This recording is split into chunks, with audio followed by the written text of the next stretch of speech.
Today I want to talk about pressure canners. Yes, cut. Today I want to talk about pressure cookers and cast iron and how we cook up here at the cabin fairly fast.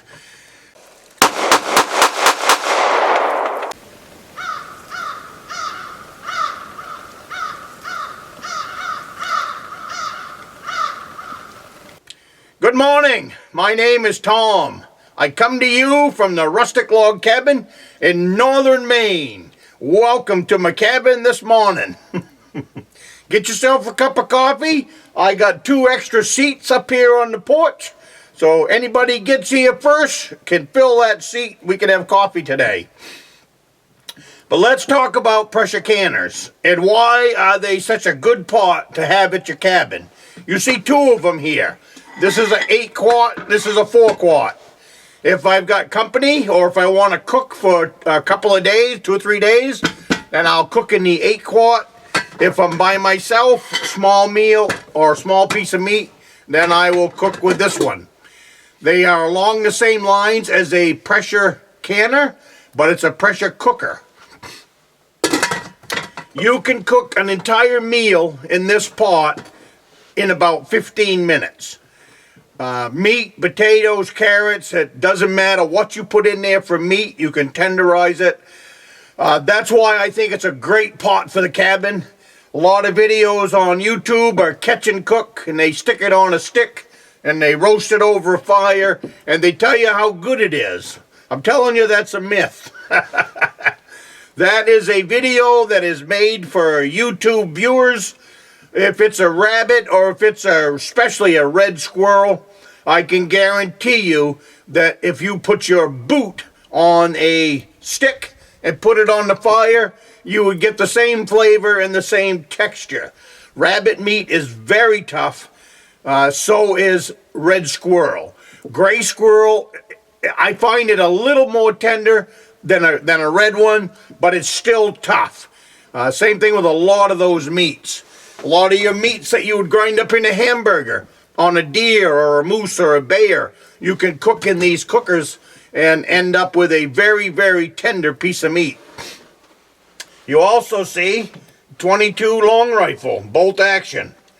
Probably more meals have been put on the table across this country with a single shot 22 than any other rifle out there. It is a small game gun. It is great for squirrel hunting, rabbit hunting, all of that stuff. That's why I threw it out here in the picture. And plus I've been sitting out here bushwhacking some squirrels. 2 days ago I had a wild game meal. It was cooked in this pot right here. I had roadkill partridge because on the way up here I ran over a partridge. I stopped and salvaged the breast. The breast was good. I also shot 2 red squirrels while I was here, and I brought up some deer meat with me. So I put that in this pot with some potatoes, carrots, and onions and some water and a Lipton onion soup mix, and it made for a great, great wild game meal. But that's why I wanted to bring this out here. Them catch and cook videos, you cannot cook a rabbit over a campfire and have it be tender. It'll be good, it'll be tasty, but it will be tough. I don't like tough meat at all. I like to season it. Same thing in these pots. You can season however you want. But if you own a cabin and you're looking for a good pot to put in your cabin, these 2 are it. And the same thing with that Dutch oven pot right there.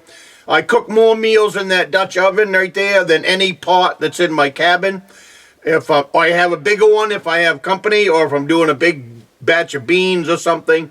But most of the time, I will put that on the wood stove around 10 or 11 o'clock in the morning, throw a piece of meat in it, and just let it simmer all day long. And then later on in the afternoon, around 3 o'clock, 4 o'clock, I'll put in my potatoes and I'll put in my carrots. The onions, I will drop an onion in with the piece of meat, so that the meat is simmering with the onion flavor, and it just makes the cabin smell so good. So But that's how I cook here at the Rustic Log Cabin. So you guys have a good cup of coffee with me this morning. And what a trip it has been.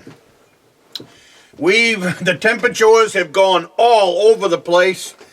We started out up here when I got here with warm, but not hot warm. Then it got really warm. I was cutting firewood here 2 days ago, and my goodness was it warm. And yesterday it rained all day long. Today is chilly, not cold, but it snowed last night. I took some video of it to show you. Just a dusting, but it really did make everything look nice. But been a great time here at the cabin. I did up a batch of homemade donuts, so that was really nice to go with my camp coffee. All that stuff. I love to cook here at the cabin. Everything up here tastes better. It's probably because of the atmosphere. It's not that the food is any different, but the camp food always seems to taste better than home. Go figure. You guys figure that out. You can drop it in the comments and let me know. Even the coffee. I love camp perked coffee. It is. It just goes down so good. It's so much better than drip coffee. Probably, I don't know, probably because it's cooking longer, maybe. But I've had a blast here at the cabin. I worked my tail off, but that's all right. It's not work when it's at the cabin. It's a labor of love, and it's necessity. You know, that's what I like about this kind of cooking and these kind of rifles. They really, really will make you succeed and help you be self-reliant. You know, I say this a lot in a lot of my videos, but the country has changed, and you have to be living under a rock to not think that the country has changed the way everything is. So it's really got me kind of concerned about the future, and that's one of the reasons I want to share these kind of videos. You can turn a piece of crap meat into a delicious meal with stuff like this. So that means you can spend less on a piece of meat at your grocery store and still eat a really, really good meal. You know, if you have a pot like this, go and purchase the cheapest piece of meat that they sell for beef in your grocery store, and then come back here and cook it in here. The only thing you shouldn't cook in here is beans, dry beans. And the other thing that's for making baked beans. And the other thing is rice. And the reason for that is they work on pressure and steam. There's a hole right here, and rice will bubble up and fill that hole, and that's the only thing that makes them dangerous. Now, there's 3 safety features on all of these. You've got this one here. You've got the middle that will release pressure. And then if everything goes wrong, there is a plug right here, a plastic plug. And at so many pressures, that thing will pop and release the steam. So they aren't like the old days of cannons and stuff that would blow up. Read read the instructions that come with it. They're a very safe item to have around the cabin, and just makes for some great self-reliant cooking when you're at the cabin or when the crap hits the fan. It's going to be nice to be able to cook whatever I can drag home, because the crap is hitting the fan. It's going to continue to hit the fan, and I think we're just at the tip of the iceberg. So I hope this video will make you think about your future, and think about your plan B. So have a good cup of coffee with me, and I will see you in the next video.